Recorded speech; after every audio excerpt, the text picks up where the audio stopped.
Spider-Man Miles Morales and Spider-Man Remastered have some of the, honestly, their boss fights are probably the weakest aspect of both the games. But there are some legitimate bangers. For example, Tinkerer and Tombstone are some great boss fights per game. But overall, there are some that are just so much better than others. There are some that really test your ability as a player, and some that kind of just fall flat and are really bad intro fights. Cough, cough, Kingpin. But overall, Insomniac did not a terrible job at making these boss fights. It's just that they were extremely repetitive, and they're honestly the worst aspects of their games. When Insomniac misses, they barely miss, but there are like a solid 10 boss fights in this game that I really kind of didn't enjoy. And it kind of sucks, because, I mean, there are some legitimate bangers in here, too. Insomniac was really good at mixing emotional impact in with their bosses, which I thought was pretty cool. But yeah, I'm Justin from my studios, and I'm here to rank all 18 bosses in Spider-Man Remastered plus Miles Morales. Well, and welcome to day 5 of Spider Week.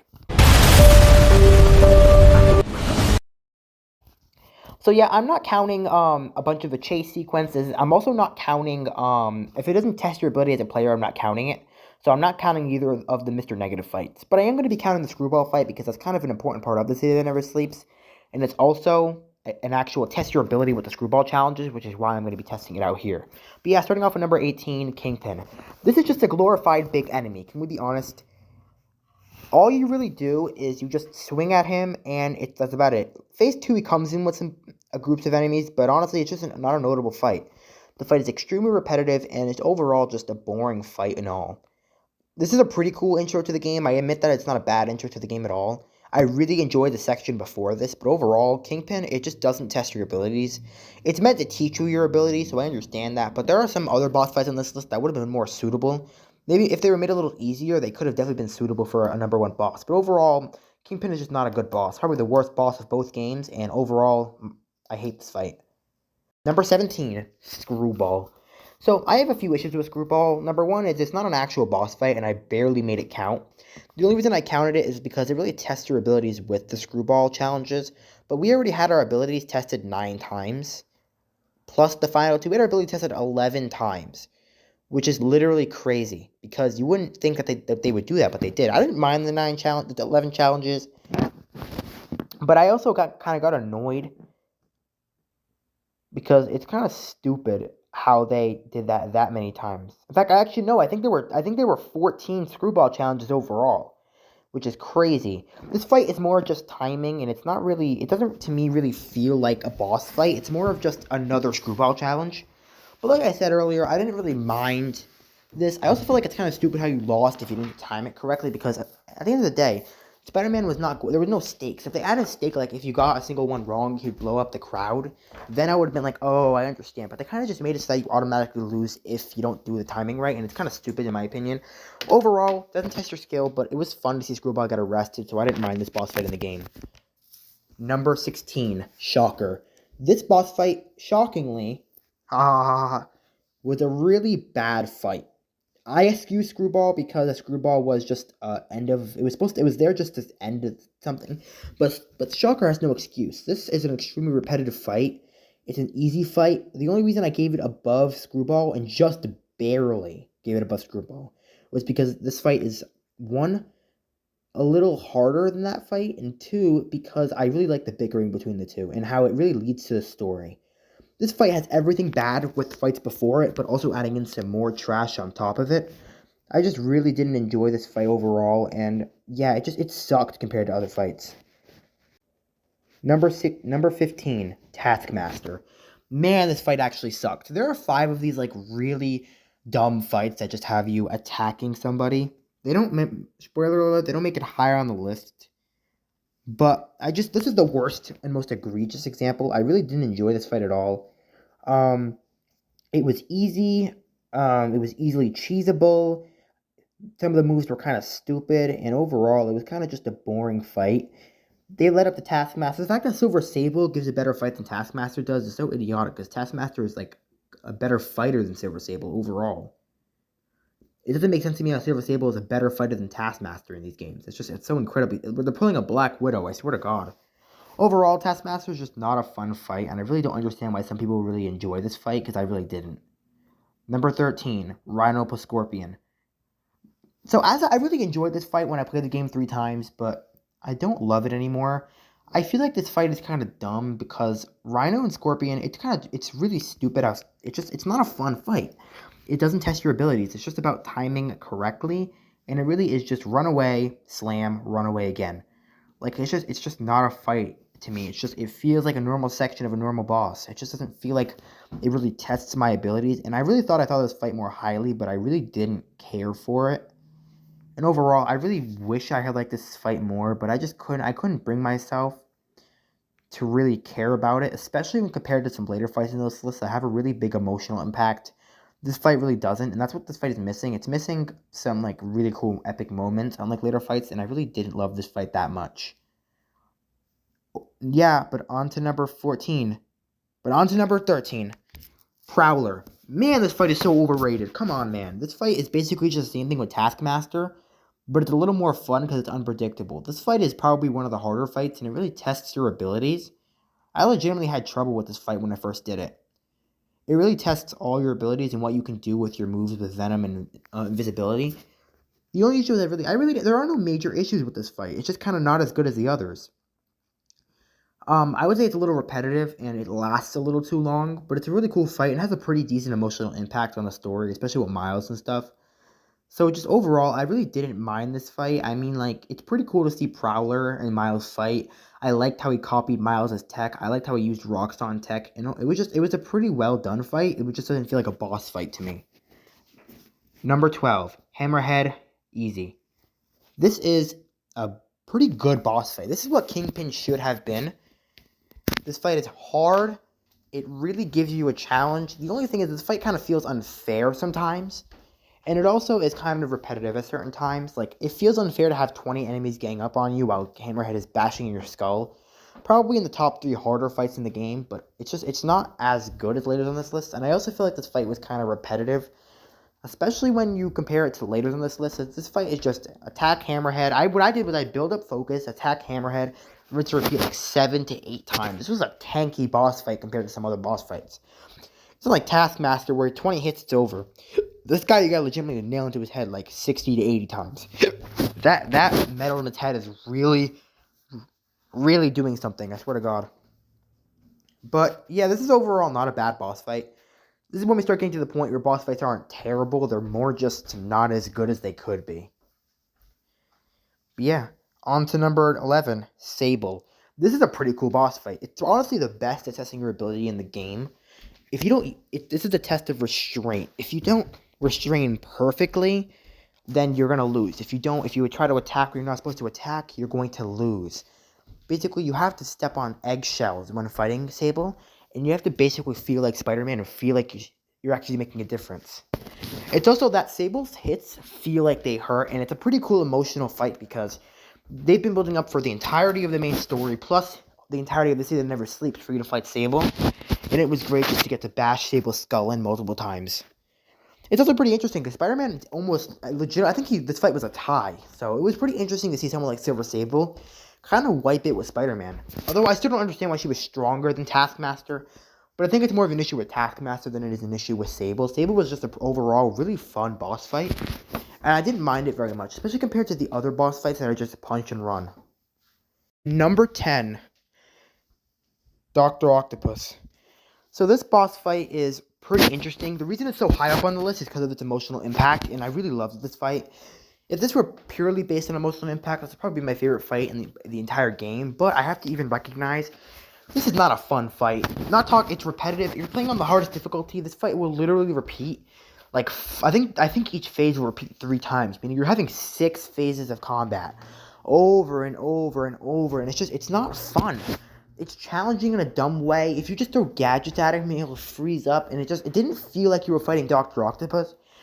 I feel like if they had taken the Hammerhead, like advanced Hammerhead approach, which we'll talk about later, it would have been a better fight. Have like someone need to weaken Dr. Octopus, and then you can go in for the hit. Maybe have like, I don't know, maybe have Norman, or maybe a reformed Mr. Negative go in and like have to shoot a laser or something at Dr. Octopus while you restrain his arms while you go in and attack. It's just there were so many better ways to handle this boss fight, and I feel like Insomniac really didn't handle it well, especially as well as they could have. Number 9, Tombstone. I like this fight. It doesn't have an emotional impact, but it's just so epic fighting Tombstone. I don't know why I ranked this so high. I feel like this would definitely be the third or fourth worst from anyone else. But I kind of enjoyed this boss fight. I really thought it was fun to kick Tombstone's butt over and over and over. The only thing about this fight is that like every fight in the entirety of all the games, this is the most repetitive fight I think I've ever seen. This is the most repetitive fight in the entire game, I think. And this is the last boss fight where you're really just attacking and testing your skills. Phase 1 is pretty dumb. It's just finisher, finisher, finisher. But Phase 3 is actually where the chain is a lot of fun. It is actually really cool just to get to fight in a flamey environment. And you really feel the impact of each of his blows, which is really cool. This is how you do like a big, tough biker type fight. Number 8. Scorpion. Scorpion, the reason... I also wanted to say that the reason there's no footage for this part is because it would have been about 9 minutes download. So it probably would have been about 30 minutes to export on CapCut, and that's just ridiculous for what will basically be a minute-long section. So thank you for understanding that. But yeah, Scorpion is still a great boss fight. This fight is so high up, and the reason I put it on this list is because it tests your web-slinging abilities. I know this is not a boss fight, but it has an emotional impact, which fits my criteria, and it tests one of your abilities, which actually is my criteria as well. This is just, to me, a well-done fight that really tests your ability to web-sling throughout the city. It has a great emotional impact with Peter finally coming to terms with the fact that he couldn't save Dr. Octopus. And I feel like this is a section, a part of the story that kind of needed to happen for Peter to move on beyond Dr. Octopus, and to really come to terms with that trauma that he couldn't save his mentor. The swinging is a lot of fun. Most swinging is just swinging from point A to point B. So it was cool to see some objectives you have to avoid. It seems like this is coming back in Spider-Man 2, which is really cool. I hope we get to fight some of our older enemies in side quests. I know that Sandman and Mysterio are probably back, but I want to see maybe the Sinister Six make a return, especially Scorpion. I don't really want to see Rhino anymore, but I wouldn't mind seeing Scorpion, definitely. Overall, this is just a pretty cool boss fight, and I really didn't mind it. Number 7, Rhino, number 2. So this is Rhino from the beginning of Miles Morales, and this boss fight's pretty good at testing your Venom abilities. It's definitely the easiest on the list. I would say it's even easier than Kingpin, but I had a lot of fun with it. The way that the emotional impact and the callbacks back to Remastered are pretty cool. It's cool to see Miles stand up for Peter. It's cool to see Rhino like get electrocuted. I like how his weakness was Venom, because at the end of the day, like, Venom packs a punch. The only way you fight a tank is with another tank, if you know what I mean. And it was a really cool boss fight overall. There's not a lot I can say about this boss fight other than it was kind of dope. And I really enjoyed it, especially compared to other boss fights in the game. Not the best Rhino fight, and I also am kind of sick of fighting Rhino. We fought Rhino 3 times within like 20 hours of playtime. On average, you fought Rhino every 7 hours, but I don't want to see Rhino again. I wouldn't mind seeing Rhino in a chase sequence. But overall, I kind of don't want to see Rhino in just an overall... Also, a quick little mention, I'm not going to count it, but it was a pretty good swinging tutorial as well, and I didn't mind that at all. But yeah, on to number 6, Mr. Negative from the end of Spider-Man Remastered. Really good fight. It's also, I don't know why, again, I ranked it this high. It's an extremely repetitive fight, especially compared to later ones on this list. Or especially actually, even earlier ones. It's definitely more repetitive than the Rhino fight. But I really enjoyed just the emotional impact of this fight. It was a challenge. It was an overall good challenge. It was a little repetitive, but I really don't understand why people hate this fight. I personally I don't know why quite I love this fight. I guess I just kind of felt like it was a good test of your, like, how do I say this? It was a good test of your timing and your, like, patience. It was a better version of the Shocker fight, if that kind of makes sense. Don't know why I quite love this fight, but I just kind of do. Number 5, Hammerhead Advanced. This is the fight from the end of the City That Never Sleeps, and this is a great fight. It's cool to see Spider-Man and Sable team up. It's a really good version of what the Kingpin fight should have been, even more so than the other one. And it's overall just a really cool boss fight that tests all your abilities, like web slinging. It tests your ability to dodge and throw things at enemies. It's really cinematic. It's a good ending to The City That Never Sleeps, and it makes you feel like you're getting payback for Yuri. Some criticisms I have with this boss fight are that I really didn't like the fact that it was to me, like it felt kind of repetitive at certain times. That's a criticism I have with almost every single boss fight in the game, with the exception of like number one. That's the only one that isn't really repetitive to me. This fight also goes on for a little too long, but overall, it's just a pretty decent boss fight, and it's especially epic and really difficult, and I really enjoyed this boss fight for what it was. Number 4 is the Rhino at Roxxon. This is a really, really good fight, simply because it tests your abilities with Patience and with Venom. This is only slightly better than the Hammerhead fight, but basically Rhinos has 3 phases. First, you have to knock him into tanks, and then he throws tanks at you, and you have to charge the tank and throw it back at him, and then it's just a normal Rhino fight. Phase 1 and 2 are a lot of fun, and so is Phase 3. It's a hard fight. It tests your abilities with Venom. It tests your abilities against Roxxon enemies, and it's a really good test of people's patience as they play through the game. It's also a good payoff for the original Rhino fight. There's not really much I can say about this fight overall. It's just a really, really good fight. And I honestly, personally, it's my personal favorite fight. That's not the final boss. But I have to agree, there's one fight that's better. 2 fights that are better than this fight.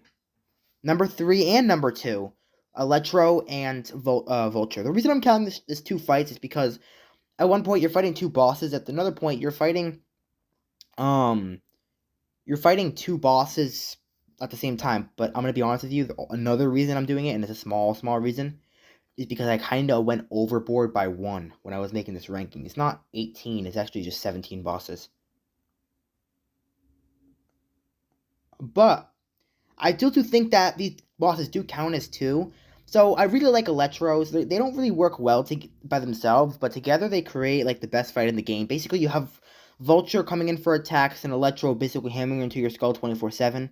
It's also the only swinging fight in the game, which is impressive, and it's a lot of fun, and I really, really enjoyed this fight overall. I thought it was a really cool way to fight 2 of the members of the Sinister Six, and it was a really cool way to do a team-up fight.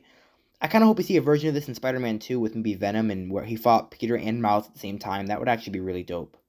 Yeah, on to number 1. You all saw this coming, the Tinker. So I'm not a massive fan of Finn either. Like, I think she wasn't a bad person overall. Her motives made a kind of sense. But but her actions didn't really make sense compared to her motives. Her brother was killed, so she wanted to blow up an entire plaza and wouldn't listen to Miles, even though Miles was just trying to save people. But that's a whole separate thing. I really, really, really loved the boss. It was really fun. Basically, each phase has them bantering with each other, putting their ideologies in place, and them fighting. Phase 1 is pretty easy. Phase 2 is very challenging, and Phase 3 is the most challenging. Phase 1 basically just has you fighting Finn. Phase 2 has you fighting her with saw blades, and Phase 3 has you fighting her with like giant saw blades, and it's really difficult. This is just a masterful fight in my opinion, and I really, really enjoyed it. It doesn't have the emotional impact of Dark Ark, but it's pretty close to the emotional impact. I really enjoyed Finn's death. So it was pretty cool to see, it was really cool to see Finn die, and it was really cool just to see the overall climax of the game come to a close. And I think that Roxxon Plaza was a great place to have this final boss.